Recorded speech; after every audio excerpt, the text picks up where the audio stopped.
नमस्कार. साखी कहे कबीर. कबीरांचे दोहे आणि त्याचं स्वैर मराठी रूपांतर. आपला भाग चाललाय 372वा. प्रकरण चाललंय 61व. समरथायिक अंग. दोहे आज आपण घेणार आहोत 33 ते 36. प्रथम आपण 33वा दोहा ऐकूयात. वारी हरि के नाम पर किया राई लो, जिसे चलावे पंथ तू तिसे भुलावै को. वारी हरि के नाम पर किया राई लो, जिसे चलावे पंथ तू तिसे भुलावै को. हरीच्या नामावरून मी स्वतःला मीठ मोहरीसारखं ओवाळून टाकलेलं आहे. ज्याला तू स्वतः मार्गावर चालवतोस त्याला कोण भुलवू शकेल? लहान बाळ, नवी नवरी, नवीन घर, मनुष्याचं यश याला लोकांची नजर लागते अशी पुरातन कालापासून मान्यता आहे. त्यामुळे त्यांना लोकांच्या नजरेपासून सुरक्षित ठेवण्यासाठी दृष्ट काढली जाते. चिमूटभर मीठ आणि मोहरी त्या व्यक्तीवरून ओवाळून अग्नीत टाकलं जातं. त्या मीठ मोहरी बरोबर वाईट नजरही जळून जाते आणि व्यक्ती सुरक्षित राहते अशी समजूत आहे. मोहरी अतिशय क्षुद्र धान्य आहे. कबीर मीठ मोहरीचं उदाहरण देतात. आपल्या हातात काहीच नाहीये, आपण काही करूही शकत नाहीये, म्हणून मोहरीसारखं आपण क्षुल्लक आहोत असं त्यांना वाटतं. हे क्षुल्लक मी पण अहंकार मोहरीसारखा जळून जावा, त्याची पूर्णतया राख व्हावी, कारण आपल्या साधनाला या अहंकाराची दृष्ट लागते आणि तो पथभ्रष्ट करतो. अहंकार, काम, क्रोध, लोभ सर्व काही हरीच्या नामावरून ओवाळून टाकलं.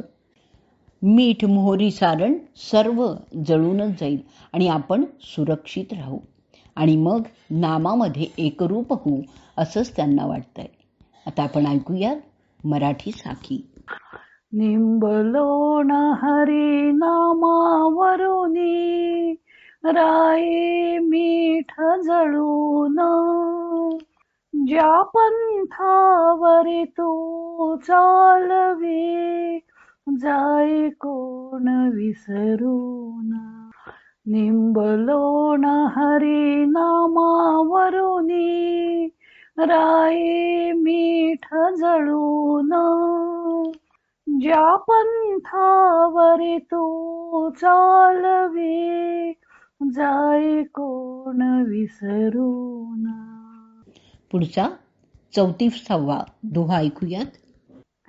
मुझ में अवगुण तुझ ही गुण, तुझ गुण गुण मुझ, जो मैं विसरू तुझको, तू मति बिसरे मुझ.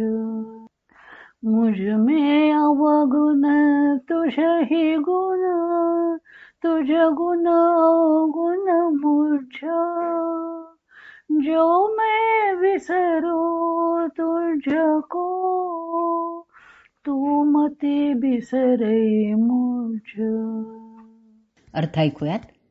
हे कृपाळू समर्थ स्वामीराया, माझ्यामध्ये तर सर्व अवगुणच आहेत आणि तुझ्यात तर सर्व गुणच आहेत. जर मी माझ्या अवगुणांमुळे तुला विसरून गेलो तर तू आपले सद्गुण आणि माझे अवगुण ध्यानात घेऊन तू मात्र मला विसरू नकोस, म्हणजेच माझ्यावर तू दयाभाव ठेव. कबीर आत्मपरीक्षण करतायत. परमात्म्याकडे सगळे गुण आहेत तर आपल्याकडे सगळे अवगुणच असल्याचं त्यांना दिसतं आहे. हे ठासून सांगण्यासाठी दुरुक्ती केलेली आहे. कामक्रोधांपासून कितीही दूर राहण्याचा प्रयत्न केला तरी ते केव्हा तरी येऊन चिकटण्याची भीती आहेच. म्हणून कबीर हरीला विनवतात की तुझ्याकडे तर सर्व गुण आहेत, तेव्हा तू माझे अवगुण पाहूच नकोस. माझ्या अवगुणांकडे दुर्लक्ष करून मला भवपार घेऊन जा, कारण आता मी माझ्या रथाचा तुलाच सारथी बनवलेलं आहे. आता आपण ऐकूयात मराठी साखी. माझ्या मध्ये अवगुण सारे, तुझ्या ठाई गुण सारे. मी विसरलो जरी तुझसे, तू मज विसरू नको रे. माझ्या मध्ये अवगुण सारे, तुझ्या ठाई गुण सारे. मी विसरलो जरी तुझसे, तू मज विसरू नको रे. पुढचा दोहा ऐकूयात 35वा.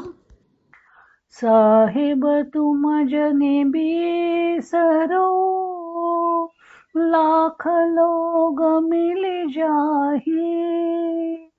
हमसे तुमको बहुत है, तुम सम हमको नाही. साहेब तुम जने बिसरो, लाख लोग मिल जाही. हमसे तुमको बहुत है, तुम सम हमको नाही. जनी, जनी या शब्दाचा अर्थ आहे नको. दोह्याचा अर्थ ऐकूयात. हे स्वामी, तुम्हाला लाखो लोक मिळतील हो, परंतु त्या गर्दीत तुम्ही मला मात्र विसरू नका हं. कारण आमच्यासारखे पुष्कळ लोक तुम्हाला आहेत, पण तुझ्यासारखा समर्थ आता दुसरा मला कोणीही नाहीये. हरीच्या दरबारात लाखो लोक येत असतात, मग या भाऊ गर्दीत हरी आपल्याला विसरेल की काय अशी त्याला शंका येते. कारण या संसारात आपल्या भोवतीही अनेक लोकांची गर्दी असते. कुटुंबातले असतात, समाजातले असतात, पण आपण सर्वांनाच काही लक्षात ठेवत नाही. तसंच हरीचं सुद्धा आपल्याला लक्षात ठेवेल की नाही असं वाटून कबीर पुन्हा पुन्हा हरीला आपल्याला न विसरण्याबद्दलच सांगत आहेत. हरीला अनेक भक्त मिळू शकतील, परंतु हरीसारखा सर्व समर्थ तर एकच आहे. वाट बिकट आहे, स्वबळावर पोचायची धमक नाहीये, तेव्हा तोच आपली पाठराखण करू शकेल असा त्यांचा भाव आहे. आता आपण ऐकूयात मराठी साखी. स्वामी मजला नको तू विसरू, लाख तुला मिळतील. तव सम नाही कोणी दुसरा, भव पार जो नेईल. स्वामी मजला नको तू विसरू, लाख तुला मिळतील. तव सम नाही कोणी दुसरा, भव पार जो नेईल. पुढचा 36वा दोहा ऐकूयात. तुम्हें बिसारे क्या बनई, किसके सर नहीं जाय. शिव विरंची मुनी नारदा, हृदय नाही समाय. तुम्हें बिसारे क्या बनई, किसके सर नहीं जाय. शिव विरंची मुनी नारदा, हृदय नाही समाय. अर्थ ऐकूयात. हे दयाळू प्रभू, जर तू मला विसरशील तर माझं काय होईल बरं? मग मी कोणाला शरण जाऊ? कारण शंकर, ब्रह्मदेव, नारद मुनी इत्यादी तर माझ्या हृदयात मावतच नाहीयेत. तुझ्या व्यतिरिक्त दुसऱ्या कोणाला म्हणजे माझ्याकडे जागाच नाहीये. कबीर भगवंताला आपल्याला न विसरण्याबद्दल सांगतायत. प्रभू सर्व समर्थ आहेत आणि तेच आपल्याला भवपार नेतील अशी त्यांची खात्री आहे. त्यासाठी त्यांनी हृदयाचं सिंहासनही मोकळं केलेलं आहे. हृदयातील काम, क्रोध, अहंकार आदी शत्रूंना देखील नाहीसं केलेलं आहे आणि त्यावर हरीची प्राणप्रतिष्ठाही केलेली आहे. त्यांनाच अनन्य भावाने शरण गेलेले आहेत. आता इतकं करून सुद्धा जर हरीच विसरले तर दुसऱ्या कोणाला बरे शरण जाणार? इतर म्हणजे शंकर, ब्रह्मदेवादी देव आहेत, पण शिव तर स्वतःच रामनाम जपतोय ना. तर ब्रह्मदेव सृष्टी निर्माण करून तिथल्याच हिशोब ठेवण्याचं काम पाहत आहेत. नारदादी भक्त सुद्धा भक्ती कशी करावी तेवढंच फक्त सांगतात. स्वतः बोटाला धरून त्या स्थानापर्यंत ते पोचवतही नाहीत. मग दुसऱ्या कोणाला शरण जाणार? तसंच एकदा हृदयाच्या सिंहासनावर हरीची प्राणप्रतिष्ठा केल्यावर आता तिथे दुसऱ्या कोणाला कसं बरं बसवता येणार?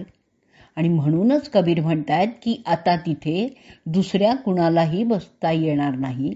हे सिंहासन केवळ परमात्म्यासाठीच राखून ठेवलेलं आहे. ते राखीव आहे. तेव्हा आता भवपार नेण्याची जबाबदारी त्यांचीच आहे.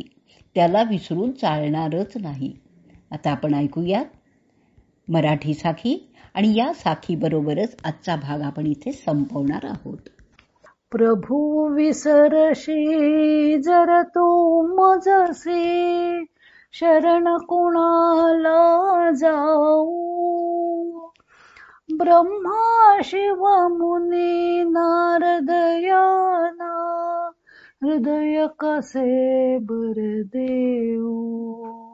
प्रभू विसरशी जर तू मजसी, शरण कुणाला जाऊ?